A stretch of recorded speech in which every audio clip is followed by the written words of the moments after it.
اعوذ باللہ من الشیطان الرجیم بسم اللہ الرحمن الرحیم السلام علیکم ورحمۃ اللہ وبرکاتہ۔ بے شک قرآن کو ہم نے شب قدر میں نازل کیا۔ آپ کو کچھ معلوم ہے کہ شب قدر کیا ہے؟ شب قدر 1000 مہینے سے بہتر ہے۔ اس رات میں فرشتے اور روح القدس اپنے پروردگار کے حکم سے ہر امر خیر کو لے کر اترتے ہیں۔ سراپا سلامتی ہے یہ رات طلوع فجر تک۔ شب قدر وہ رات ہے جس کے بارے میں قرآن مجید نے پوری سورت نازل فرمائی۔ اس رات کو افضل ترین کہا گیا۔ یہ رات 1000 مہینوں سے افضل ہے۔ القدر کے 2 معنی ہیں۔ القدر کے ایک معنی عظمت و شرف کے ہیں۔ اس رات میں توبہ و استغفار اور عبادت کے ذریعے وہ صاحب قدر و شرف بن جاتا ہے۔ القدر کے دوسرے معنی تقدیر کے بھی ہوتے ہیں، کیونکہ اس رات میں آئندہ کے لیے لوگوں کی سال بھر کی تقدیر کا فیصلہ کیا جاتا ہے۔ اس معنی کے اعتبار سے لیلۃ القدر کہنے کی وجہ یہ ہے کہ اس رات میں تمام مخلوقات کے لیے جو کچھ تقدیر ازلی میں لکھا ہے، اس کا جو حصہ اس سال میں رمضان سے اگلے رمضان تک پیش آنے والا ہے، وہ متعلقہ فرشتوں کے حوالے کر دیا جاتا ہے۔ اس میں ہر انسان کی زندگی، موت، رزق اور بارش وغیرہ کی مقدار مقررہ فرشتوں کو لکھوا دی جاتی ہیں۔ یہاں تک کہ جس شخص کو اس سال میں حج نصیب ہوگا وہ بھی لکھ دیا جاتا ہے۔ اور بقول ابن عباس 4 فرشتوں اسرافیل، میکائیل، عزرائیل، جبرائیل علیہ السلام کو یہ امور سپرد کیے جاتے ہیں۔ شب قدر کی وجہ تسمیہ یہ بھی بیان کی گئی ہے کہ اس رات کے نیک اعمال کی اللہ کے ہاں بڑی قدر ہوتی ہے۔ اس رات میں عبادت کرنے کی بہت قدر و منزلت ہے اور اس کا بہت زیادہ اجر و ثواب ہے۔ علماء کے مطابق جس شخص کی کوئی قدر و منزلت نہ ہو، جب وہ اس رات کو عبادت کرتا ہے تو وہ بہت قدر اور عظمت والا ہو جاتا ہے۔ اور ایک قول یہ ہے کہ اس رات کو لیلۃ القدر اس لیے فرمایا ہے کہ اس رات میں بہت قدر و منزلت والی کتاب بہت عظیم الشان رسول پر بہت عظمت والی امت کے لیے نازل کی گئی ہے۔ اور ایک قول یہ ہے کہ اس رات کو لیلۃ القدر اس لیے فرمایا ہے کہ اس رات میں بہت قدر و منزلت والے فرشتے نازل ہوتے ہیں۔ اور ایک قول یہ ہے کہ اس رات میں اللہ تعالیٰ بہت خیر اور برکت اور مغفرت نازل فرماتا ہے۔ ایک اور قول ہے کہ اس رات کو لیلۃ القدر فرمانے کی وجہ یہ ہے کہ اس رات میں اللہ تعالیٰ نے مومنین کے لیے رحمت کو مقدر کر دیا ہے۔ شب قدر محض سلامتی اور خیر ہی خیر ہے، اس میں شر بالکل نہیں ہے۔ علماء کا کہنا ہے اس رات میں شر مقرر نہیں کیا جاتا اور صرف سلامتی کے احکام جاری کیے جاتے ہیں۔ ساری رات شیطان کوئی بدی نہیں کر سکتا اور نہ ہی کوئی اذیت رساں تکلیف پہنچا سکتا ہے۔ بعض علماء نے سلام کہنے کی یہ وجہ بھی بیان کی ہے کہ اس رات میں ملائکہ مومنوں کو بکثرت سلام کرتے ہیں، یعنی یہ رات طلوع فجر تک سلاموں سے بھری ہوئی ہے۔ بعض علماء کا قول ہے کہ شب قدر میں ہر چیز سجدہ کرتی دکھائی دیتی ہے اور ہر جگہ نور سے جگمگا جاتی ہے اور ملائکہ کی جانب سے سلام اور خطاب سنا جاتا ہے۔ شب قدر میں قرآن مجید کو یکبارگی لوح محفوظ سے آسمان دنیا کی طرف اتارا گیا، پھر اس کو بیت العزت میں رکھا گیا، پھر وہاں سے جبرائیل علیہ السلام تھوڑا تھوڑا کر کے نبی کریم صلی اللہ علیہ وآلہ وسلم پر نازل کرتے رہے، اور یہ مدت تقریباً 23 سال ہے۔ حضرت ابن عباس رضی اللہ تعالیٰ عنہ بیان کرتے ہیں کہ پورا قرآن 7ویں آسمان سے آسمان دنیا کی طرف رمضان میں نازل ہوا، پھر اللہ تعالیٰ جس چیز کو نازل فرمانا چاہتا نازل فرما دیتا۔ ابن ابی حاتم نے علی بن عروہ رضی اللہ تعالیٰ عنہ سے روایت کیا ہے کہ رسول اللہ صلی اللہ علیہ وآلہ وسلم نے بنی اسرائیل کے 4 عابدوں کا ذکر فرمایا کہ انہوں نے 80 سال تک اللہ تعالیٰ کی عبادت کی تھی، ایک آنکھ جھپکنے کے برابر بھی اللہ کی نافرمانی نہیں کی۔ حضور صلی اللہ علیہ وآلہ وسلم نے حضرت ایوب، حضرت زکریا، حضرت حزقیل بن اجوز اور حضرت یوشع بن نون علیہ السلام کا ذکر کیا تو رسول اللہ صلی اللہ علیہ وآلہ وسلم کے اصحاب نے اس پر بڑے تعجب کا اظہار کیا اور حسرت سے عرض کی، یا رسول اللہ صلی اللہ علیہ وآلہ وسلم، اول تو ہماری عمریں اس قدر طویل نہیں، پھر بڑا حصہ رات کو سونے میں گزر جاتا ہے، اور پھر فکر معاش اور روزی کمانا بھی واجب ہے۔ حضور صلی اللہ علیہ وآلہ وسلم کو بھی ان باتوں سے ملال ہوا اور یہ خیال ہوا کہ میری امت سابقہ امت سے عبادت میں کم رہ جائے گی، تو جبرائیل امین آپ صلی اللہ علیہ وآلہ وسلم کے پاس تشریف لائے اور عرض کی، اے محمد صلی اللہ علیہ وآلہ وسلم، آپ کی امت ان لوگوں کی 80 سال کی عبادت سے متعجب ہوئی جنہوں نے آنکھ جھپکنے کے برابر اللہ تعالیٰ کی نافرمانی نہیں کی، تو اللہ تعالیٰ نے آپ صلی اللہ علیہ وآلہ وسلم پر اس سے افضل چیز نازل فرمائی ہے اور آپ پر یہ سورہ قدر کی آیات پڑھی اور شب قدر کی بشارت سنائی۔ پس اس سے حضرت صلی اللہ علیہ وآلہ وسلم اور آپ کے صحابہ بے حد خوش ہوئے۔ ابن ابی حاتم میں ہے، حضرت مجاہد فرماتے ہیں کہ نبی کریم صلی اللہ علیہ وآلہ وسلم نے بنی اسرائیل کے ایک شخص کا ذکر کیا جو 1000 مہینوں تک مسلسل اللہ کی راہ میں جہاد کرتا رہا۔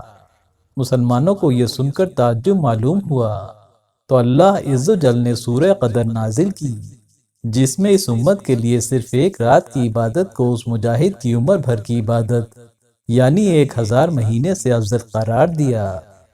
ابن جریر میں ہے، حضرت ابن عباس رضی اللہ تعالیٰ عنہ سے مروی ہے، بنی اسرائیل میں ایک شخص تھا جو رات بھر قیام کرتا یہاں تک کہ صبح ہو جاتی اور دن میں دشمنان دین سے جہاد کرتا یہاں تک کہ شام ہو جاتی۔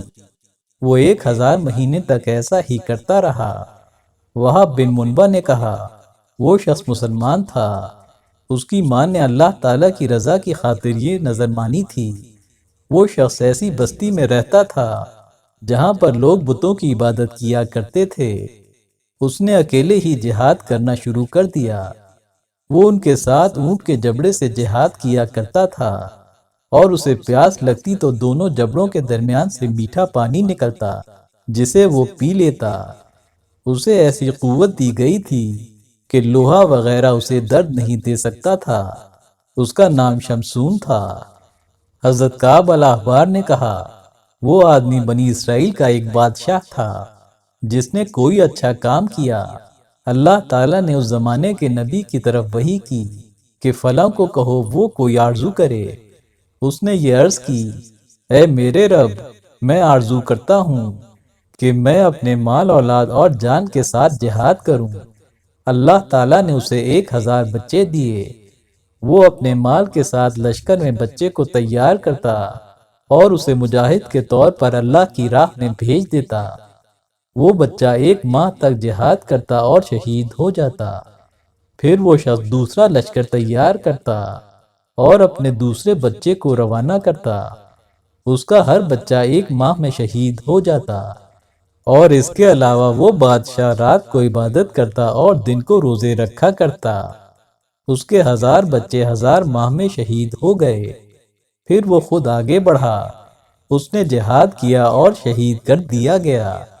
لوگوں نے کہا، کوئی آدمی بھی اس بادشاہ کے مقام و مرتبے تک نہیں پہنچ سکتا۔ تو اللہ تعالیٰ نے سورہ قدر کو نازل فرمایا، یعنی یہ ایک رات اس بادشاہ کے 1000 مہینوں سے بہتر ہے جو اس نے عبادت کرتے ہوئے، روزے رکھتے ہوئے، نفس، مال اور اولاد کے ذریعے سے اللہ تعالیٰ کی راہ میں جہاد کرتے ہوئے گزارے۔ رسول اللہ صلی اللہ علیہ وآلہ وسلم کو سابقہ امتوں کی عمریں دکھائی گئیں تو آپ صلی اللہ علیہ وآلہ وسلم نے اپنی امت کی عمروں کو قلیل جانا اور یہ خیال کیا کہ یہ لوگ عمل کی اس سطح تک نہ پہنچ پائیں گے جہاں دوسری امتوں کے لوگ اپنی لمبی عمروں کی وجہ سے پہنچے تھے۔ اس پر اللہ تعالیٰ نے انہیں لیلۃ القدر سے نوازا اور اسے 1000 مہینوں سے بہتر بنایا۔ اسی بات کی طرف نبی کریم صلی اللہ علیہ وآلہ وسلم نے اشارہ فرمایا کہ میری امت اور اگلی امتوں کی مثال ایسی ہے کہ جیسا کہ کسی نے نصف دن تک ایک معین اجرت پر کسی کو کام پر لگایا اور پھر نصف دن سے لے کر عصر تک اسی کام اور اسی اجرت پر دوسرے کو معین کیا اور پھر عصر سے لے کر غروب تک دگنی اجرت پر تیسرے شخص کو معین فرمایا۔ پہلے نے کہا میرا وقت اتنا اور مزدوری اسی قدر کہ جس قدر نصف دن سے لے کر عصر تک والے کی ہے اور اس کا وقت مجھ سے نصف ہے۔ پھر دوسرے نے بھی تیسرے کی نسبت یہی شکایت کی کہ اس کا وقت مجھ سے کم اور اجرت دو چند ہے۔ اللہ تعالیٰ نے فرمایا کہ یہ میری عنایت ہے جس پر چاہوں کروں، مگر تمہارے حق میں سے تو میں نے کوئی کمی نہیں کی۔ انہوں نے کہا نہیں، وہ پہلا شخص یہود حضرت موسیٰ علیہ السلام کی امت اور دوسرا عیسائی حضرت عیسیٰ علیہ السلام کی امت اور تیسرا میری امت ہے۔ تمہارے لیے وقت کم اور اجرت دو چند ہے۔ حضرت سلمان فارسی رضی اللہ تعالیٰ عنہ سے روایت ہے کہ رسول اللہ صلی اللہ علیہ وآلہ وسلم نے شعبان کے آخری دن خطبہ دیا اور فرمایا، لوگوں ایک عظمت والا مہینہ تمہارے قریب آ گیا، یہ برکت والا مہینہ ہے، اس مہینے میں ایک رات 1000 مہینوں سے بہتر ہے۔ حضرت عائشہ رضی اللہ تعالیٰ عنہا نے فرمایا، جب آخری عشرہ آ جاتا تھا تو رسول اللہ صلی اللہ علیہ وآلہ وسلم تہبند مضبوطی سے باندھ لیتے تھے اور شب بیداری کرتے تھے، یعنی رات کو نماز پڑھتے تھے اور گھر والوں کو بھی بیدار کرتے تھے۔ حضرت انس رضی اللہ تعالیٰ عنہ سے روایت ہے کہ حضور نبی کریم صلی اللہ علیہ وآلہ وسلم نے فرمایا، بلا شبہ اللہ تعالیٰ نے لیلۃ القدر میری امت ہی کو عطا کی ہے، ان سے پہلے کسی امت کو یہ نہیں ملی۔ حضرت عائشہ صدیقہ رضی اللہ تعالیٰ عنہا نے فرمایا، وفات تک رسول اللہ صلی اللہ علیہ وآلہ وسلم رمضان کے آخری عشرے میں اعتکاف کرتے رہے اور آپ صلی اللہ علیہ وآلہ وسلم کی وفات کے بعد آپ کی بیویوں نے اعتکاف کیا۔ حضرت عائشہ رضی اللہ تعالیٰ عنہا بیان کرتی ہیں، رسول اللہ صلی اللہ علیہ وآلہ وسلم رمضان کے آخری 10 ایام میں اعتکاف کرتے تھے اور فرماتے تھے، رمضان کے آخری عشرے میں شب قدر تلاش کرو۔ حضرت عائشہ رضی اللہ تعالیٰ عنہا نے فرمایا کہ رسول اللہ صلی اللہ علیہ وآلہ وسلم آخری عشرے میں اتنی ریاضت کرتے تھے جتنی دوسرے ایام میں نہیں کیا کرتے تھے۔ حضرت ابو سعید خدری رضی اللہ تعالیٰ عنہ کی روایت ہے کہ رسول اللہ صلی اللہ علیہ وآلہ وسلم نے رمضان کے پہلے عشرے میں اعتکاف کیا، پھر درمیانی عشرے میں ترکی خیمے میں اعتکاف کیا۔ آپ صلی اللہ علیہ وآلہ وسلم نے اپنا سر مبارک خیمے سے باہر نکالا اور فرمایا، میں نے اس رات کی تلاش میں پہلے عشرے میں اعتکاف کیا، پھر درمیانی عشرے کا اعتکاف کیا اور شب قدر کا متلاشی رہا۔ پھر میرے پاس کوئی فرشتہ آیا اور مجھ سے کہا گیا کہ وہ رات آخری عشرے میں ہے، بس جس کو میرے ساتھ اعتکاف کرنا ہو وہ آخری عشرے میں کرے، کیونکہ مجھے وہ رات خواب میں دکھائی گئی تھی لیکن مجھے بھلا دی گئی۔ میں نے اس کو پا لیا تھا اور میں نے دیکھا تھا کہ میں اس رات کی صبح کو پانی اور مٹی میں سجدہ کر رہا ہوں۔ تم شب قدر کو آخری 10 راتوں میں سے طاق راتوں میں تلاش کرو۔ اس فرمان کے بعد صحابہ رضی اللہ تعالیٰ عنہ نے ہر طاق رات میں شب قدر کی جستجو رکھی۔ راوی کا بیان ہے کہ ایک رات کو پانی برسا، مسجد چھپر کی تھی اس لیے ٹپکنے لگی۔ 21ویں شب کی صبح کو جو میری آنکھ رسول اللہ صلی اللہ علیہ وآلہ وسلم پر پڑی تو میں نے دیکھا کہ حضور صلی اللہ علیہ وآلہ وسلم کی پیشانی پر پانی اور کیچڑ کا نشان تھا۔ حضرت عبادہ بن صامت رضی اللہ تعالیٰ عنہ کی روایت ہے کہ ہم کو شب قدر کی اطلاع دینے کے لیے رسول اللہ صلی اللہ علیہ وآلہ وسلم برآمد ہوئے تھے۔ سامنے آتے ہوئے 2 مسلمان مل گئے۔ حضور صلی اللہ علیہ وآلہ وسلم نے فرمایا، میں تم کو لیلۃ القدر کی خبر دینے کے لیے نکلا تھا، مگر فلاں فلاں شخص سامنے سے آتے مل گئے یا آپس میں لڑ پڑے اور ان کے ساتھ شیطان تھا، پس شب قدر مجھے بھلا دی گئی۔ امید ہے کہ یہ بات تمہارے لیے بہتر ہی ہوگی، پس اب تم اس کو 29ویں شب، 27ویں شب اور 25ویں شب میں تلاش کرو۔ حضرت علی رضی اللہ تعالیٰ عنہ کی مرفوع روایت ہے، حضور صلی اللہ علیہ وآلہ وسلم نے فرمایا، اگر تم نیند یا ضعف جسمانی وغیرہ سے مغلوب ہو جاؤ اور رات کو قیام نہ کر سکو، تب بھی آخری ہفتے میں تم مغلوب نہ ہو، یعنی سوتے نہ رہو اور کوشش کر کے نماز کے لیے کھڑے ہو۔ رسول اللہ صلی اللہ علیہ وآلہ وسلم فرماتے ہیں، لیلۃ القدر آخری 10 راتوں میں ہے، جو ان میں طلب ثواب کی نیت سے قیام کرے، اللہ تعالیٰ اس کے اگلے اور پچھلے گناہ معاف فرما دیتا ہے۔ یہ رات اکائی کی ہے، یعنی 21ویں یا 23ویں یا 25ویں یا 27ویں یا آخری۔ آپ صلی اللہ علیہ وآلہ وسلم فرماتے ہیں، یہ رات بالکل صاف اور ایسی روشن ہوتی ہے کہ گویا چاند چڑھا ہوا ہے۔ اس میں سکون اور دل جمعی ہوتی ہے، نہ سردی زیادہ ہوتی ہے نہ گرمی، صبح تک ستارے نہیں چھٹتے۔ ایک نشانی اس کی یہ بھی ہے کہ اس صبح کو سورج تیز شعاؤں کے ساتھ نہیں نکلتا، بلکہ وہ 14ویں رات کی طرح صاف نکلتا ہے۔ اس دن اس کے ساتھ شیطان بھی نہیں نکلتا۔ رسول اللہ صلی اللہ علیہ وآلہ وسلم فرماتے ہیں، لیلۃ القدر صاف پرسکون سردی گرمی سے خالی رات ہے۔ اس کی صبح سورج مدھم روشنی والا سرخ رنگ نکلتا ہے۔ حضرت جابر رضی اللہ تعالیٰ عنہ روایت کرتے ہیں کہ رسول اللہ صلی اللہ علیہ وآلہ وسلم نے ایک مرتبہ فرمایا، مجھے لیلۃ القدر دکھلائی گئی، پھر بھلا دی گئی۔ یہ آخری 10 راتوں میں ہے۔ یہ صاف شفاف سکون و وقار والی رات ہے، نہ زیادہ سردی ہوتی ہے نہ زیادہ گرمی۔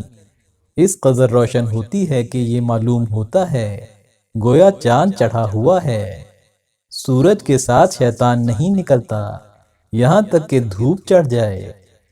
حضرت مرشد فرماتے ہیں، میں نے حضرت ابوذر رضی اللہ تعالیٰ عنہ سے پوچھا کہ آپ نے لیلۃ القدر کے بارے میں رسول اللہ صلی اللہ علیہ وآلہ وسلم سے کیا سوال کیا تھا؟ آپ نے فرمایا، سنو، میں حضور صلی اللہ علیہ وآلہ وسلم سے اکثر باتیں دریافت کرتا رہتا تھا۔ ایک مرتبہ میں نے کہا، یا رسول اللہ صلی اللہ علیہ وآلہ وسلم، یہ تو فرمائیے کہ لیلۃ القدر رمضان میں ہی ہے یا اور مہینوں میں؟ آپ صلی اللہ علیہ وآلہ وسلم نے فرمایا، رمضان میں۔ میں نے کہا، یا رسول اللہ صلی اللہ علیہ وآلہ وسلم، یہ انبیاء کے ساتھ ہی ہے کہ جب تک وہ ہیں یہ بھی ہے، جب انبیاء قبض کیے جاتے ہیں تو یہ اٹھ جاتی ہے، یا یہ قیامت تک باقی رہے گی؟ حضور صلی اللہ علیہ وآلہ وسلم نے جواب دیا کہ نہیں، وہ قیامت تک باقی رہے گی۔ میں نے کہا، اچھا، رمضان کے کس حصے میں ہے؟ آپ صلی اللہ علیہ وآلہ وسلم نے فرمایا، اسے رمضان کے پہلے اور آخری عشرے میں ڈھونڈو۔ پھر میں خاموش ہو گیا۔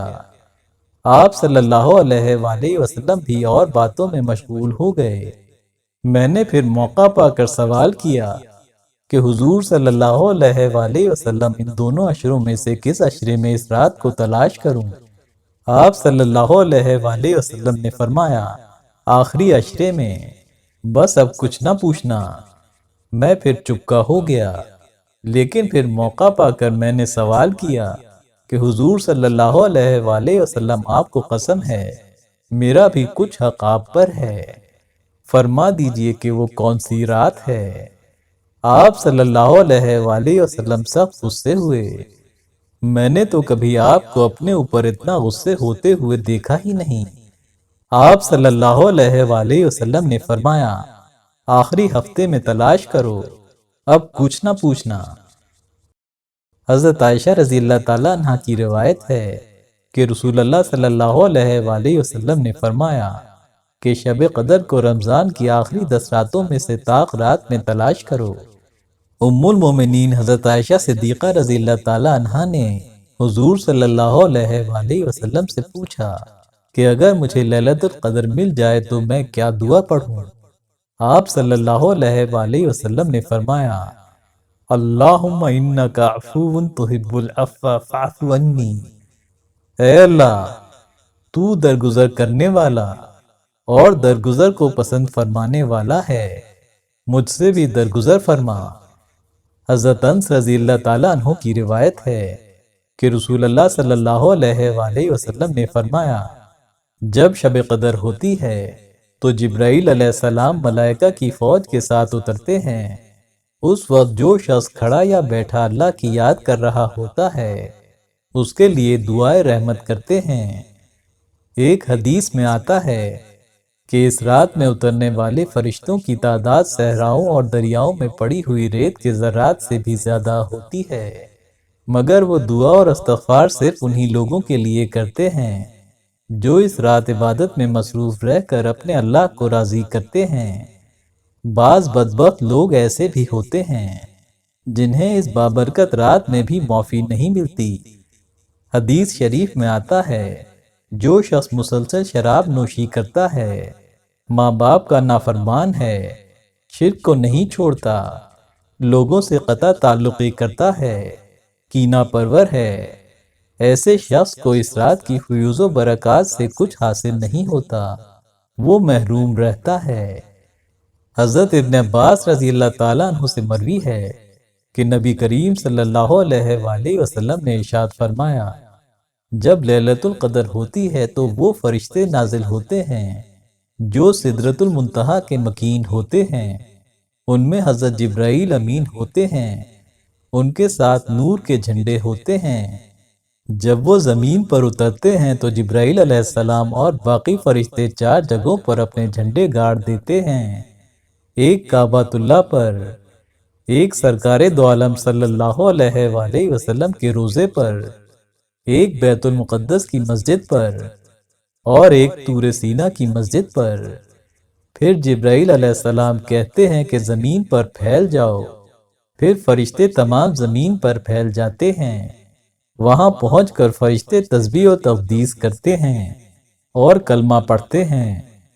وہ کسی مومن مرد اور عورت کو نہیں چھوڑتے مگر وہ اسے سلام کرتے ہیں، سوا اس کے جو ہمیشہ شراب نوشی کرتا ہے اور حرام کھاتا ہے۔ حدیث طیبہ میں ہے، شیطان اس رات میں نہیں نکلتا یہاں تک کہ اس رات کی فجر روشن ہو جاتی ہے۔ وہ طاقت نہیں رکھتا کہ کسی کو فتنہ و فساد میں ڈالے، اور اس میں کسی جادوگر کا جادو اثر نہیں کرتا۔ امام ابن ابی حاتم رحمۃ اللہ علیہ نے اپنی تفسیر میں حضرت کعب رضی اللہ تعالیٰ عنہ سے روایت بیان کی ہے کہ سدرۃ المنتہا جو 7ویں آسمان کی حد پر جنت سے متصل ہے، جو دنیا اور آخرت کے فاصلے پر ہے، اس کی بلندی جنت میں ہے، اس کی شاخیں اور ڈالیں کرسی تلے ہیں، اس میں اس قدر فرشتے ہیں جن کی گنتی اللہ تعالیٰ کے سوا اور کوئی نہیں جانتا۔ اس کی ہر ایک شاخ پر بے شمار فرشتے ہیں، ایک بال برابر بھی جگہ ایسی نہیں جو فرشتوں سے خالی ہو۔ اس درخت کے وسط میں حضرت جبرائیل علیہ السلام کا مقام ہے۔ اللہ تعالیٰ ہر لیلۃ القدر میں حضرت جبرائیل علیہ السلام کو ندا دیتا ہے کہ اے جبرائیل، لیلۃ القدر میں اس درخت کے تمام فرشتوں کو لے کر زمین پر جاؤ۔ یہ تمام فرشتے شفقت و رحمت والے ہیں جن کے دلوں میں ہر مومن کے لیے رحم کے جذبات موجزن ہیں۔ سورج غروب ہوتے ہی یہ تمام فرشتے حضرت جبرائیل علیہ السلام کے ساتھ لیلۃ القدر میں اترتے ہیں، تمام روئے زمین پر پھیل جاتے ہیں، ہر جگہ پر سجدے میں قیام میں مشغول تمام مومن مردوں اور مومن عورتوں کے لیے دعائیں مانگتے رہتے ہیں، سوا ان مقامات کے جہاں یہودیوں اور عیسائیوں کا معبد ہو یا آتش کدہ ہو یا بت خانہ ہو، غرض اللہ کے سوا اوروں کی جہاں پرستش ہوتی ہو، یا ان جگہوں میں بھی جن میں تم گندی چیزیں ڈالتے ہو، اور اس گھر میں بھی جہاں نشے والا شخص ہو یا نشے والی چیز، باقی چپے چپے پر گھوم جاتے ہیں اور ساری رات مومن مردوں اور مومن عورتوں کے لیے دعائیں مانگنے میں گزارتے ہیں اور لوگوں کی دعاؤں پر آمین کہتے ہیں۔ ہر اس بندے پر درود و سلام پیش کرتے ہیں جو کھڑے یا بیٹھے اللہ تعالیٰ کا ذکر کر رہا ہوتا ہے۔ جبرائیل امین ہر مومن سے مصافحہ کرتے ہیں اور اس کی علامت یہ ہے کہ اس وقت خشیت الہی سے ہر مومن کے رونگٹے کھڑے ہو جاتے ہیں اور اس کا دل بہت نرم ہو جاتا ہے اور اس کی آنکھوں سے آنسو بہنے لگتے ہیں اور یہ اس بات کی علامت ہے کہ اس وقت حضرت جبرائیل علیہ السلام اس سے مصافحہ کر رہے ہیں۔ حضرت کعب رضی اللہ تعالیٰ عنہ فرماتے ہیں، جو شخص اس رات میں 3 مرتبہ لا الہ الا اللہ پڑھے، اس کی پہلی مرتبہ کے پڑھنے پر گناہوں کی بخشش ہو جاتی ہے، دوسری مرتبہ کے کہنے پر آگ سے نجات مل جاتی ہے، تیسری مرتبہ کے کہنے پر جنت میں داخل ہو جاتا ہے۔ راوی نے پوچھا کہ اے ابو اسحاق، جو اس کلمے کو سچائی سے کہے اس کے، فرمایا یہ تو نکلے گا ہی اس کے منہ سے جو سچائی سے اس کا کہنے والا ہو۔ اس اللہ کی قسم جس کے ہاتھ میں میری جان ہے کہ لیلۃ القدر کافر و منافق پر تو اتنی بھاری پڑتی ہے کہ گویا اس کی پیٹھ پر پہاڑ آ پڑا۔ حضرت کعب رضی اللہ تعالیٰ عنہ یہ بھی فرماتے ہیں کہ جو شخص رمضان شریف کے روزے پورے کرے اور اس کی نیت یہ ہو کہ رمضان کے بعد بھی میں گناہوں سے بچتا رہوں گا، وہ بغیر سوال جواب کے اور بغیر حساب کتاب کے جنت میں داخل ہوگا۔ حضرت جبرائیل علیہ السلام اور یہ سارے کے سارے بے شمار فرشتے اس دن آسمان و زمین کے درمیان مومن مردوں اور مومن عورتوں کے لیے رحمت کی دعائیں مانگتے رہتے ہیں اور ان کے گناہوں کی بخشش طلب کرنے میں گزار دیتے ہیں، نیک نیتی کے ساتھ روزے رکھنے والوں کے لیے اور ان لوگوں کے لیے بھی جن کا یہ خیال رہا کہ اگلے سال بھی اگر اللہ نے زندگی رکھی تو رمضان کے روزے عمدگی کے ساتھ پورے کریں گے، یہی دعائیں مانگتے رہتے ہیں۔ غرض فجر ہونے تک فرشتے اسی طرح رہتے ہیں، پھر سب سے پہلے حضرت جبرائیل علیہ السلام چڑھتے ہیں اور بہت اونچے چڑھ کر اپنے پروں کو پھیلا دیتے ہیں، بالخصوص ان 2 سبز پروں کو جنہیں اس رات کے سوا وہ کبھی نہیں پھیلاتے۔ یہی وجہ ہے کہ سورج کی تیزی ماند پڑ جاتی ہے اور شعائیں جاتی رہتی ہیں، پھر ایک ایک فرشتے کو پکارتے ہیں اور سب کے سب اوپر چڑھتے ہیں، بس فرشتوں کا نور اور حضرت جبرائیل علیہ السلام کے پروں کا نور مل کر سورج کو ماند کر دیتا ہے۔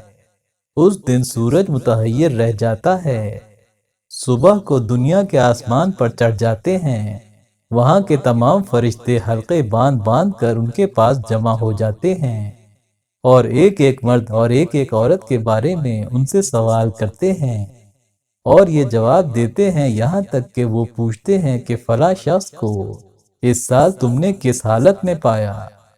تو یہ کہتے ہیں کہ گزشتہ سال تو ہم نے اسے عبادتوں میں پایا تھا، لیکن اس سال تو وہ بدعتوں میں مبتلا تھا، اور فلاں شخص گزشتہ سال بدعتوں میں مبتلا تھا، لیکن اس سال ہم نے اسے سنت کے مطابق عبادتوں میں پایا۔ بس یہ فرشتے پہلے شخص کے لیے بخشش کی دعائیں مانگنی موقوف کر دیتے ہیں اور دوسرے شخص کے لیے شروع کر دیتے ہیں، اور یہ فرشتے انہیں سناتے ہیں کہ فلاں فلاں کو ہم نے ذکر اللہ میں پایا، اور فلاں کو رکوع میں، اور فلاں کو سجدے میں، اور فلاں کو کتاب اللہ کی تلاوت میں۔ غرض ایک رات دن یہاں گزار کر دوسرے آسمان پر جاتے ہیں، یہاں بھی یہی ہوتا ہے، یہاں تک کہ سدرۃ المنتہا میں اپنی اپنی جگہ پہنچ جاتے ہیں۔ اس وقت سدرۃ المنتہا ان سے پوچھتا ہے کہ مجھ میں بسنے والوں، میرا بھی تم پر حق ہے، میں بھی ان سے محبت رکھتا ہوں جو اللہ سے محبت رکھیں، ذرا مجھے بھی تو ان لوگوں کی حالت کی خبر دو اور ان کے نام بتاؤ۔ حضرت کعب الاحبار رضی اللہ تعالیٰ عنہ فرماتے ہیں کہ اب فرشتے ان کے سامنے گنتی کر کے اور ایک ایک مرد و عورت کا میں ولدیت کے نام بتاتے ہیں، پھر جنت سدرۃ المنتہا کی طرف متوجہ ہو کر پوچھتی ہے کہ تجھ میں رہنے والے فرشتوں نے جو خبریں تجھے دیں مجھ سے بھی تو بیان کر۔ چنانچہ سدرہ اس سے ذکر کرتا ہے، یہ سن کر وہ کہتی ہے کہ اللہ کی رحمت ہو فلاں مرد اور فلاں عورت پر، اللہ انہیں جلدی مجھ سے ملا۔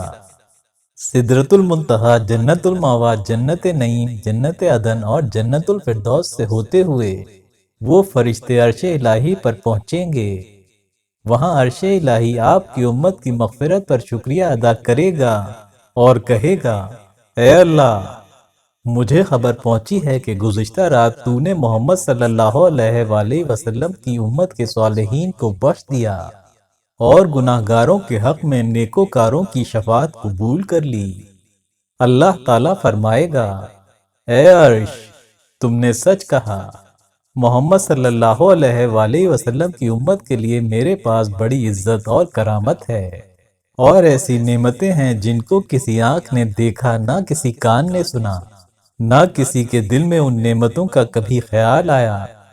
جبرائیل علیہ السلام سب سے پہلے اپنی جگہ پہنچ جاتے ہیں اور یہ عرض کرتے ہیں، پروردگار، میں نے تیرے فلاں فلاں بندوں کو سجدے میں پایا، تو انہیں بخش۔ اللہ تعالیٰ فرماتا ہے، میں نے انہیں بخشا۔ حضرت جبرائیل علیہ السلام اسے عرش کے اٹھانے والے فرشتوں کو سناتے ہیں، پھر سب کہتے ہیں فلاں فلاں مرد و عورت پر اللہ تعالیٰ کی رحمت ہوئی اور مغفرت ہوئی۔ پھر جبرائیل علیہ السلام خبر دیتے ہیں کہ باری تعالیٰ فلاں شخص کو گزشتہ سال تو عامل سنت اور عابد چھوڑا تھا، لیکن اس سال تو بدعتوں میں پڑ گیا اور تیرے احکام سے روگردانی کر لی ہے۔ اللہ تعالیٰ فرماتا ہے، اے جبرائیل، اگر یہ مرنے سے 3 سال پہلے بھی توبہ کر لے گا تو میں اسے بخش دوں گا۔ اس وقت حضرت جبرائیل علیہ السلام بے ساختہ کہہ اٹھتے ہیں، اللہ تیرے ہی لیے سب تعریفیں سزاوار ہیں۔ الہی، تو اپنی مخلوق پر سب سے زیادہ مہربان ہے، بندوں پر تیری مہربانی خود ان کی مہربانی سے بھی بڑھی ہوئی ہے۔ اس وقت عرش اور اس کے آس پاس کی چیزیں، پردے اور تمام آسمان جنبش میں آ جاتے ہیں اور کہہ اٹھتے ہیں، الحمدللہ الرحیم، الحمدللہ الرحیم۔ امید ہے ویڈیو آپ کو پسند آئی ہوگی۔ پسند آنے کی صورت میں لائک اور شیئر ضرور کیجیے۔ اللہ حافظ۔